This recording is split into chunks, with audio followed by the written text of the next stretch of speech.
नमस्कार दोस्तों, मैं एक बार फिर हाजिर हूँ एसपीटी न्यूज की खास खबरों के साथ। पेश है आज 8 अगस्त 2025 शुक्रवार शाम 7:15 बजे राजस्थान के विभिन्न शहरों की 15 बड़ी खबरें। राजस्थान के रवि मोहन सैनी, जिन्हें 2021 में पोरबंदर गुजरात का सुपरिटेंडेंट ऑफ पुलिस नियुक्त किया गया है। अलवर राजस्थान के रहने वाले रवि जब 2001 में कौन बनेगा करोड़पति जूनियर में हॉट सीट पर पहुंचे थे, तब वे 10वीं क्लास में थे। उन्होंने 15 सवालों के सही जवाब देकर 1 करोड़ रुपए जीते थे।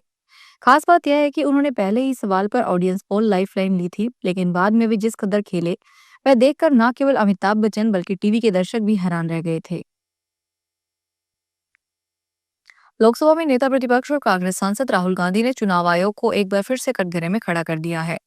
उन्होंने गुरुवार को एक पीसी पर एक कथित सबूत दिया है, जिसमें तहत राहुल गांधी ने दावा किया है कि चुनाव आयोग वोटर लिस्ट में लगातार धांधली कर रहा है।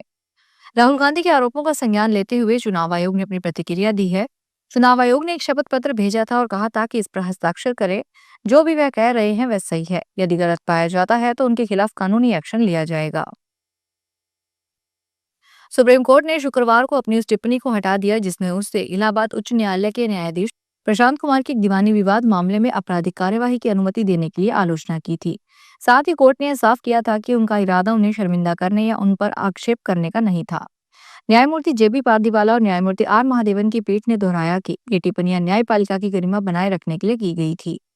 मुख्य न्यायाधीश बी आर गवई की ओर से मामले पर पुनर्विचार करने के अनुरोध के बाद शीर्ष अदालत ने कहा कि वह इन टिप्पणियों को हटा रही है। चुनाव आयोग ने बड़ा फैसला लेते हुए चुनाव अधिकारियों के मानदेय को बढ़ा दिया है। आयोग ने पीठासीन अधिकारियों, मतदान अधिकारियों, मतगणना कार्मिकों, माइक्रो ऑब्जर्वरों और अन्य अधिकारियों के परिश्रम में वृद्धि की है। इसके अलावा उप जिला निर्वाचन अधिकारियों, सीएसपीएफ कार्मिकों और सेक्टर अधिकारियों ने मानदेय में वृद्धि की है। साथ ही मतदान और मतगणना ड्यूटी के लिए भोजन जलपान की दरों में वृद्धि की है।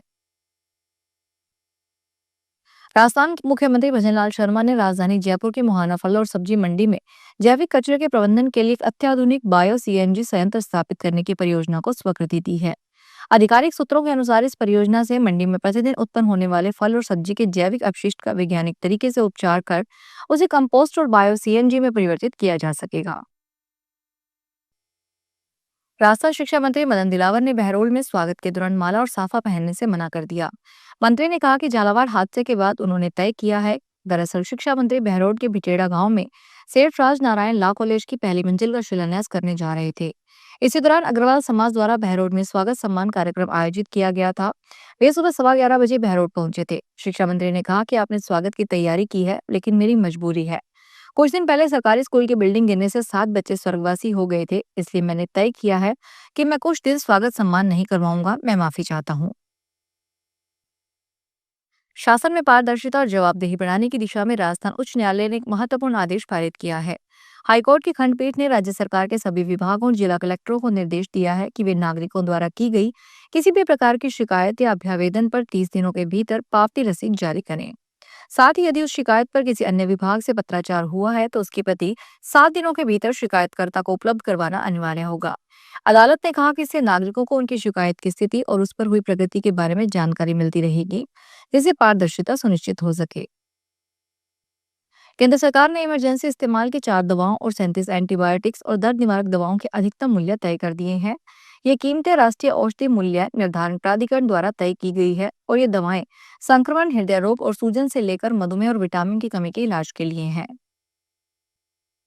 राजस्थान में ईज ऑफ डूइंग बिजनेस को बढ़ावा देने की दिशा में राज्य सरकार प्रतिबद्धता के साथ कार्य कर रही है और मुख्यमंत्री भजनलाल शर्मा ने राजस्थान दुकान एवं वाणिज्यिक संस्थान अधिनियम 1958 की धारा 4 के तहत शिथिलता प्रदान की है। आधिकारिक सूत्रों के अनुसार श्री शर्मा के इस निर्णय से 10 की संख्या तक श्रमिकों का नियोजन करने वाले संस्थानों को इस अधिनियम के अंतर्गत पंजीयन के प्रावधानों से छूट मिलेगी। धौलपुर शहर के नगर निगम के मास्टर प्लान के तहत रेलवे स्टेशन से लाल बाजार, हनुमान चौराहा और धूलकोट होते हुए नेशनल हाईवे तक नई सड़क बनाने की रूपरेखा तैयार कर ली गई है।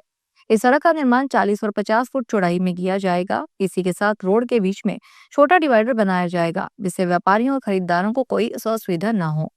नगर परिषद आयुक्त अशोक शर्मा ने बताया कि स्टेट टाइम की बिल्डिंग लाइन से आगे के सभी अतिक्रमण चिन्हित कर दिए गए हैं। राजस्थान में झालावाड़ जिले के पिपलौदी गांव में बीते माह सरकारी स्कूल का जर्जर भवन गिरने से 7 मासूम बच्चों की हुई मौत ने झकझोर दिया है। वहीं राज्य सरकार ने घटना में सबक लेते हुए कराए सर्वेक्षण में स्कूलों के जर्जर भवनों को लेकर भयावह आंकड़े सामने आए हैं। प्रदेश में करीब 5500 सरकारी स्कूलों के भवन जर्जर और जीर्ण हालत में पाए गए, जिन्हें तुरंत प्रभाव से हटाकर नए निर्माण करवाने की दरकार है। सर्वे में स्कूलों के करीब 85,000 जर्जर कमरों को भी चिन्हित किया गया है, जिन्हें तुरंत ढहाने की जरूरत बताई गई है। राजस्थान के मुख्यमंत्री भजनलाल शर्मा और केंद्रीय कृषि मंत्री शिवराज सिंह चौहान 11 अगस्त को झुंझुनू दौरे पर आएंगे। इस ऐतिहासिक दौरे के दौरान दोनों नेता प्रधानमंत्री फसल बीमा योजना के तहत 30,000 किसानों को फसल बीमा क्लेम का वितरण करेंगे। इस बड़े कार्यक्रम के लिए तैयारियां जोरों पर चल रही है। प्रशासन की तरफ से इस आयोजन को सफल बनाने के लिए सभी तैयारियां शुरू कर दी गई है। जिला प्रशासन का मानना है कि यह कार्यक्रम न केवल किसानों को आर्थिक मदद देगा, बल्कि उन्हें फसल बीमा योजना के प्रति और भी जागरूक करेगा।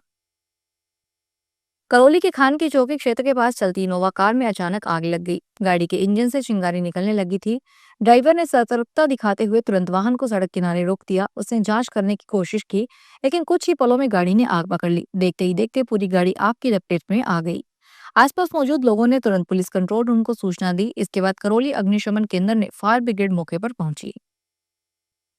कोटा रेल मंडल से गुरुवार को कोटा से भोपाल के लिए ट्रेन का संचालन किया गया था। खास बात यह रही कि जानकारी के अभाव में पूरी की पूरी ट्रेन खाली ही भोपाल रवाना हुई। ट्रेन के वापस आने की जानकारी भी यात्रियों के पास नहीं थी। वरिष्ठ मंडल वाणिज्यिक प्रबंधक सौरभ जैन ने बताया कि ये स्पेशल ट्रेन नहीं थी, ये अनरिजर्व की तरह चलाई गई थी। भोपाल में कथा का कार्यक्रम था, भगदड़ के कारण भीड़ ज्यादा थी। शॉर्ट नोटिस पर इमरजेंसी के तौर पर चलाई गई थी, ताकि वहां फंसे हुए लोग वापस आ सके। जोधपुर में फर्जी बीमा क्लेम उठाने का मामला सामने आया है। व्यास मेडिसिटी हॉस्पिटल के डॉक्टर अनुराग गुप्ता ने रिपोर्ट दर्ज करवाई है। रिपोर्ट में बताया गया है कि उनके हॉस्पिटल में जो मरीज भर्ती ही नहीं हुआ, ऐसे मरीज की फर्जी फाइल तैयार इंश्योरेंस कंपनी के प्रतिनिधि से मिलीभगत कर क्लेम उठाने का मामला सामने आया है। पेमेंट विभाग ने फाइलों की जांच की तो उसमें जो दस्तावेज थे वह हॉस्पिटल के रिकॉर्ड में नहीं मिले। जांच में जो फाइल मिली उस मरीज का फोन किया गया, उन्होंने भी कोई संतोषजनक जवाब नहीं दिया, न ही कोई ऐसा मरीज हॉस्पिटल में एडमिट हुआ। फिलहाल इस बुलेटिन में इतना ही, फिर हाजिर होंगे बड़ी खबरों के साथ।